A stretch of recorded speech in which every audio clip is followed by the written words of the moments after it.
Hi there, welcome to the Raising Cinephiles podcast, a show about passing on your love of cinema to the next generation. I'm your host, Jessica Kantor, and I have worked in all facets of the entertainment industry for the last 20 years, and recently became a mom. This week, our guest is Jaime P Sullivan. Jaime is a producer that currently has 2 films streaming, Beast and Oracle. Jaime loves to tell stories and uses them in her parenting, especially the cautionary tales from horror films. Always remember that myself and guests are speaking from personal experience, not giving parenting advice. Let's go ahead and dive into the episode. Hi, and welcome back to the Raising Cinephiles podcast. This is Jessica Kantor, and I am here today with Jaime P Sullivan, who is a creator, a producer. You wear many hats and have made incredible work. You currently have a film streaming called Beast, which is currently on my queue. And so welcome and thank you for being here. Thank you so much for having me. I do have a movie on that is streaming now called Beast. And I just found out that a movie that we shot during the pandemic, a horror film called Oracle, will start streaming on October 1st, just in time for the Halloween season. Now, it was one of the first films shot during COVID, and it was very difficult. I don't think anybody can, first of all, shooting any film is difficult. There's a lot of moving parts, a lot of departments. It's a business, but adding COVID and the security measures and all of the implementations it took a toll on everybody who was part of the production, because not only are you in fear of contracting whatever this thing is, but also you're working in a creative environment with a mask plus a shield and people walking around going, put your mask on, put your shield down, and so it was so I'll be interested to see how the film, I saw an early final cut of the film, but I haven't seen the final. But anyway. Well, that's really exciting. Well, I'll start us off with what I ask every guest as my first question, which is, what is your first movie memory? My first movie memory is watching in 4th grade. I was watching a movie, what I thought was a movie about a babysitter who was getting strange prank phone calls. This was in the 80s, where prank phone calls were funny or really scary.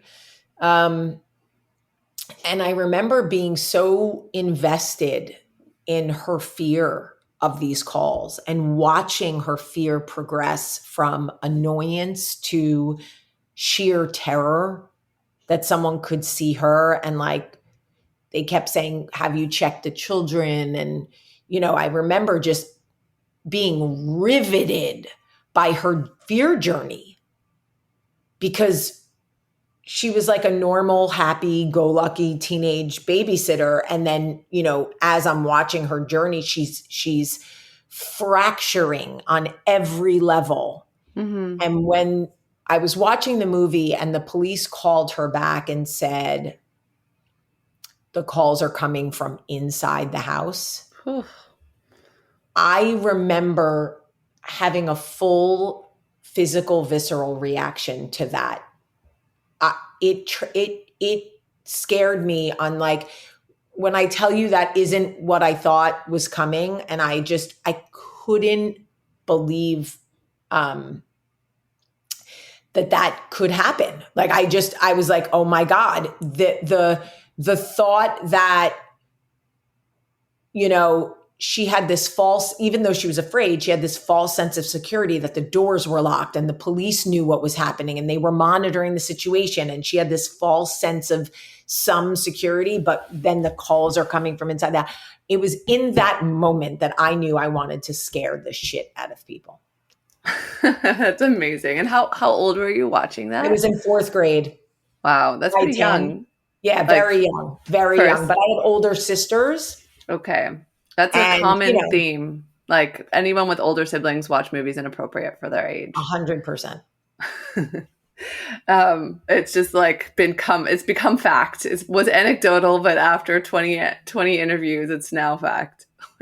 Oh yeah. I mean, um, older siblings. Yeah. I mean, I'm just grateful that they were into horror and not like, you know, porn or something. yeah.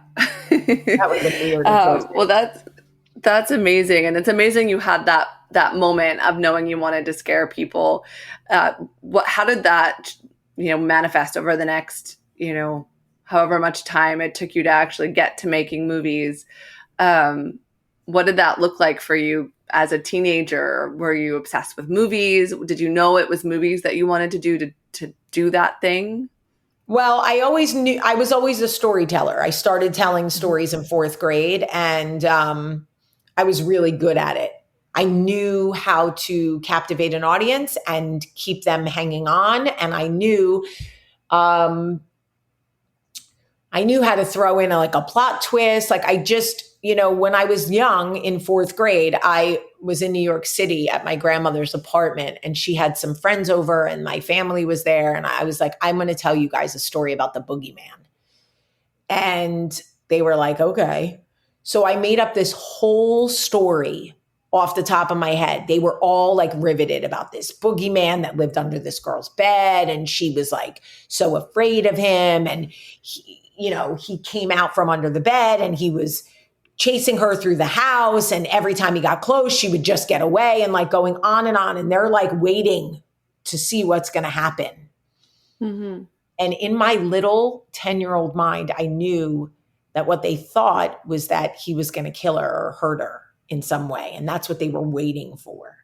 So I decided I had the wherewithal to flip it. And so at the last minute, I said, and he finally gets her, and there's nowhere left for her to run. And he says, hey, you want to boogie down the street? And it was like this weird silence in the room, and then hysteria. Because I had taken them on this journey for so long and then flipped it, and they're all cracking up. Granted, they were probably drinking and like whatever, and I just knew, I'm like, oh, I know how to do this. And once you kind of, I think it's like anything like that is a true gift. I'm sure like Michael Jordan at some point hit a shot and was like, okay, I can do this. Mm-hmm. Tiger Woods hit a shot, like one shot in golf where he was like, holy shit, I could be really good at this.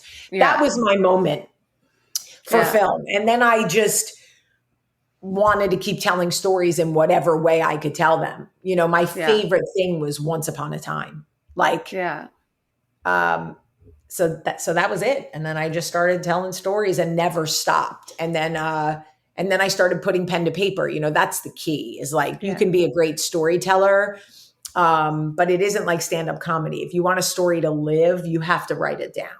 Yeah. And so I recently had a babysitter, a nanny for my son, and we were in the car with my mom and the nanny, who had come to help me so I could work a little bit while we were on vacation. And so we were each taking turns telling my son, to keep him from crying, a story about this little baby bear puppet. So my mom went, and then I went, and then we would ask the sitter, like, your turn. And she was like, oh, I can't do that. And it blew our minds that a woman, like, a 20-something-year-old couldn't make up a story for a 20-month-old, And so I'm telling you this anecdote because as a great storyteller and as a mom, your kids must have been enthralled by your bedtime stories, the random stories. How is that for you, connecting with your kids? Well, I stuck mostly to the stories that were the classics, because I never wanted them to be like, look back and go like, my mom made up crazy stories when we were little, although they are my test audience for every idea I have now. They're the first group I go to. But I do remember there's a video I have on my phone. I wonder if I could find it and play you the audio. I'm telling my son the story of the three bears, and he's sucking his thumb, and he has this little country accent because my kids are Southern, And I said, I'm a very good storyteller. I get into it. I commit, you have to commit. Got to do different voices and really bring the characters to life. Otherwise it's flat and it's words.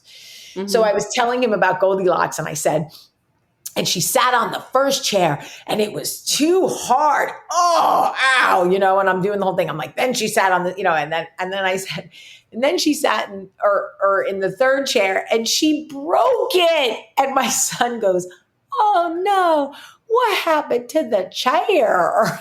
And I just remember he was so invested in her experience, like, with these different things, that he really believed that she had like broken the chair. It was so cute. I want so badly for you to hear the reaction. I wonder if there's a way that I could find it for you because,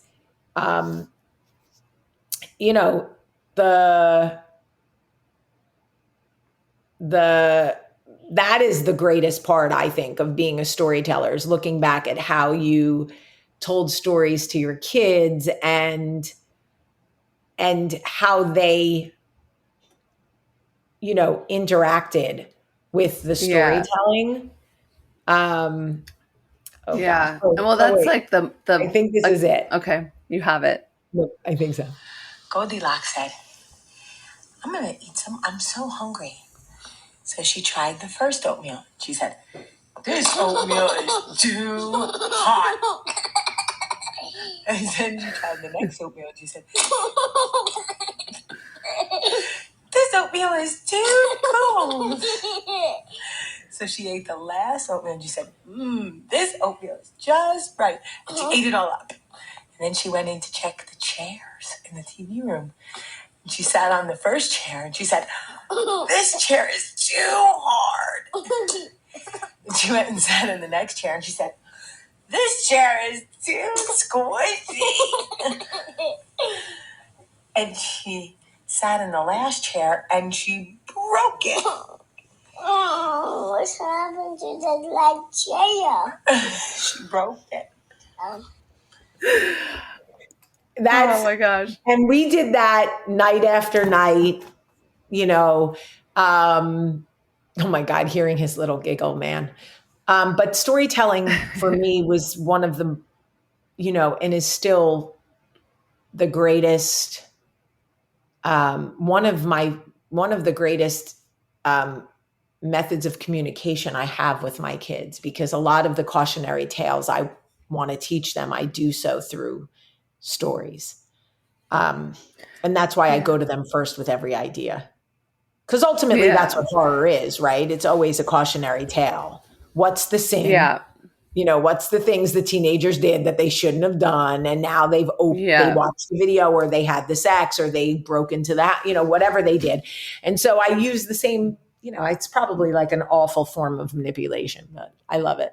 I had a guest early on in the podcast, and we talked a lot about how she would watch certain TV and films with her daughter, who's a tween, that was maybe a little advanced, but it allowed them to have really good conversation about what's to come. And it's very similar to what you're speaking about. I did that. I did that with my oldest. Can you give some examples of things you showed and what the learnings were? So I wanted my daughter to understand that movies were more than just jump scares. I do worry that, this sort of evolution of horror is all about the jump scare. The notes that come from the studio are like, you need a jump scare every 10 minutes or the movie doesn't work.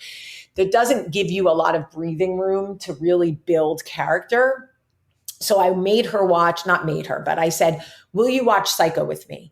Because I think that the way Hitchcock does film, I said, there's no jump scares. She was like, no jump scares. How is it going to be? I said, just, will you watch it? And I really didn't know how she would react. And she was riveted. She tells every friend she has, she's like, you have to watch Psycho.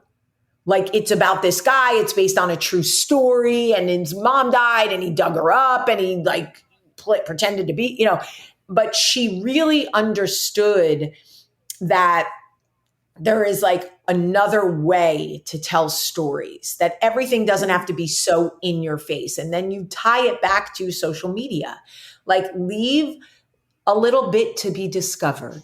Not everything has to be so in your face. Let people get to know you by doing the work. Don't give it all away. And other thing is Gilmore Girls.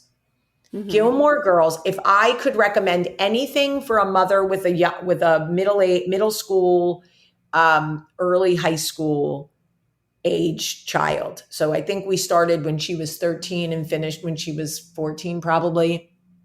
We watched every single episode of Gilmore Girls together, including the like 4 bonus episodes. I cannot recommend that enough. I mean, we ended up talking about so much, from being a single mother, which I'm not, but just her being able to understand what some of her friends go through, to difficult relationships between mothers and their mothers. So like me and my mother, because Lorelai and her mother had such a complex relationship. And also like that sometimes if you have sex before marriage, there are consequences to that. Sometimes the consequences are a blessing, but it is still a consequence nonetheless. And it, it forces you to grow up and, whatever. So I say that to say that Gilmore Girls was a huge one for us. Also, I took her back, and this was very edgy. It was a very edgy choice, but I said, listen, Gilmore Girls is one way of life, but now I want to show you a show that I watched when I was your age that was transformative for me. That's a lot different. And we watched My So-Called Life. And we only watched 3 episodes. She wasn't into it. She just wasn't into it. And that's okay. But I wanted her to see, I just wanted her to see sort of 2 different high school representations. And then she was like, have you ever heard of the show? Oh God, what was the one with Jessica Biel and Saved by the Bell? No, Jessica Biel wasn't in Saved by the Bell, girl. Oh, okay. Seventh Heaven. Seventh Heaven. Oh yeah, sorry. Saved by the Bell. Saved by the Bell was great. It was awesome. Seventh Heaven, yes. Yeah, that kind of had a resurgence recently. I was like, Seventh Heaven, yeah, I've heard of it. She's like, do you want to watch it? And I was like, I was thinking, I didn't even want to watch it when it was on the first time. But, I was like, sure. So we watched like the first season. And then I think it was like, she said to me, it's very formulaic. I was like, so impressed. I'm like, do tell. She's like, well, it's like the show opens, there's a problem identified, and then like a bunch of stuff happens around them working to solve that problem. Like it feels very formulaic. So she really understood like episodic television then. She was like, too formulaic for me. But, yeah. Oh, that's great. And do you think she's going to go into telling stories in some format and media? No, she wants to be a dermatologist. Okay, well that's good. Be further from you'll keep you young forever. yeah, because she's always, from as far back as I can remember, she's wanted to help people with their skin. Okay, that's okay. I joke around that my young son is going to be a dermatologist because he's obsessed with putting sunscreen on himself. Just like over and over again, he likes to put it on. How old is he? He's 20 months. Yeah, and like, look, my son does not like movies. Really? At all. He's 14 and a half. He does not like movies. I was going to ask if he makes movies with his friends, like little videos. No, not at all. Not at all? Okay. He makes edits for Roblox, which are like mini movies. He just doesn't realize it because you're trying to convey a journey and an entertainment in these short edits. But no, he does not like movies. He doesn't have the patience to sit for 2 hours. There's nothing he's into enough to want to do it. The second the snacks run out, he's gone. he'll go with this girl that he likes if she wants to go, but only because he likes her, not because he wants to see the movie. Unfortunately, I think that cell phones have really damaged the discovery of cinema. It just has, because they have so much entertainment at their disposal, at their fingertips, and everything is short. They're swiping through everything and scrolling. So the idea of sitting and really consuming and taking on an emotion or a feeling, they don't want that. Their escapism is mindless scrolling. It's not getting lost in cinema like it was for us. I remember watching Stand By Me and just really just being lost in it. I remember I went and saw the original Jurassic Park in the movie theater 9 times. To this day, Jurassic Park is the greatest script to screen ever done. I don't care. I will argue it till the cows come home. Nobody, what Steven did on the page and what he did on the screen is the best that cinema has to offer. It's the best script I've ever read. It's a true thriller from soup to nuts. I understand everybody's journey. Everybody has their role. There's no weird lag time. There's no bad backstory. Every single scene does exactly what it's supposed to do. Jurassic Park is the greatest thriller, in my opinion, of all time. I have shown my son, he was into dinosaurs for a moment. And so I showed him clips of that when they first enter the park and see the dinosaurs for the first time. There's a YouTube clip of that. Oh yeah. When he stands up and turns her head in the car. Yeah. They see the brontosaurus. And he's just like, again, more. So I'm excited when he's a little older to show him that one. He gets it. He gets that feeling. And that's what cinema does. I had an exchange son who came from Germany and he was with us for a year. And one of our favorite things to do together was watch movies. And we watched the entire Harry Potter series together. Even though we had both seen it, it was something we were doing together. And I said to him, your life is kind of paralleling Harry's, even though we're not magic here. You're in a new world coming to America and being without your parents. And, we loved it. We were able to talk about so much and spend so much quality time together. I mean, movies for me, as someone who consumes them and also reads them and also watches them, because it's very different. It's a very different experience to read a script and watch the movie, just like a book, but I just love it so much. Yeah. I just love it so much. And I think, there are movies that have something to say, the best movies are the movies that have something to say. And if you want to connect with your children, there's always a movie that will help you teach them about fighting for the underdog or self-respect or being the weird kid or loving who you want to love or, sort of saying yes to that call to action, and how great your life can be if you go to save the Goondocks and get on your bike and follow Sean Austin. Yeah. And the rest of the Goonies, that's the call to action in our lives, right? Like, when you find the extraterrestrial, do you keep it and try to help it, or what are your choices, and what does it look like if you make them? And I just think movies do such a good job of, even It Follows, the horror movie, It Follows. I love that it's really film. a metaphor for STDs. That's what it is STDs, right? Like you get the death sentence from having sex. Yeah. I mean, there's a lesson. You may not agree with it, but it's there. Yeah, I love that film, actually. It's one of I reference it a lot. Yeah, and I read the script. It was really good.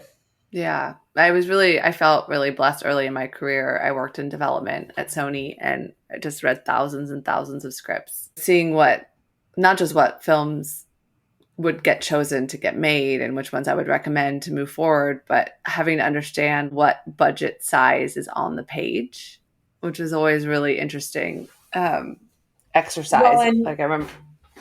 you probably I didn't mean to interrupt you. I apologize, Okay. but you probably got to do it at a time also where people could just write what they wanted to write as opposed to being pigeonholed into like, can you do it for a price?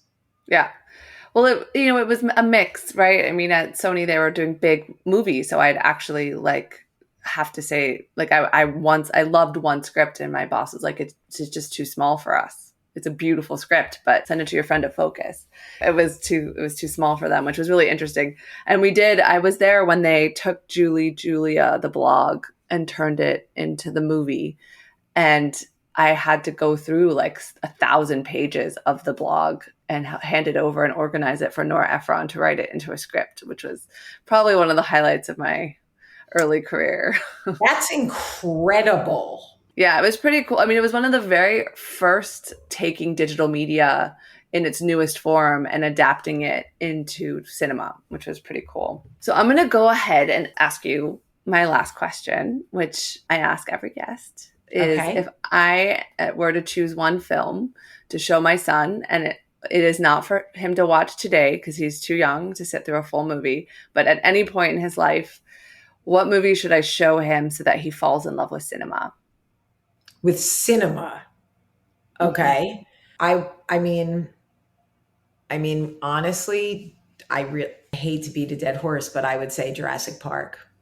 I just don't think there's anything full of wonder done as well as Jurassic Park. And it's a testament to my adoration for Steven. And, look, I could give you my top 5, but you didn't ask for that. So I'm going to give you Jurassic Park final answer.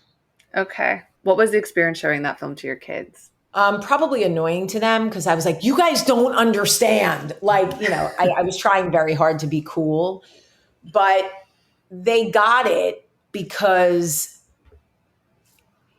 the seamless way in which the plot allowed suspension of disbelief, where you could enter this world and believe that these people had recreated dinosaurs and that they had the best intention, and that, there's a line in Jurassic Park that Jeff Goldblum delivers that is the theme of the entire movie. Do you know the line?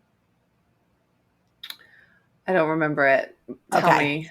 And I told my kids I use this moment to teach them about theme. And when the theme is stated, that's when you know really what the movie is about.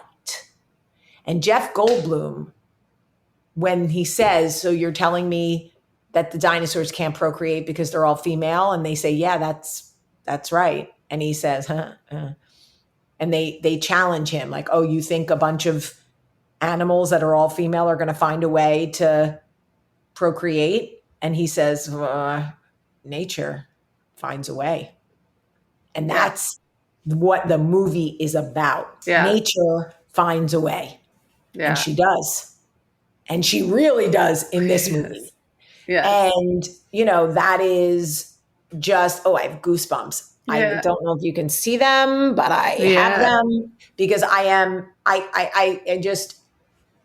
it's because of movies like that are executed so, so, so well that it keeps me motivated when I feel like I have nothing left to give, or when the, writing enemy gets in my head and tells me I'm not worthy or I can't really do this. I rethink about that, like nature finds a way moment in a movie. And I'm like, Goonies never say die.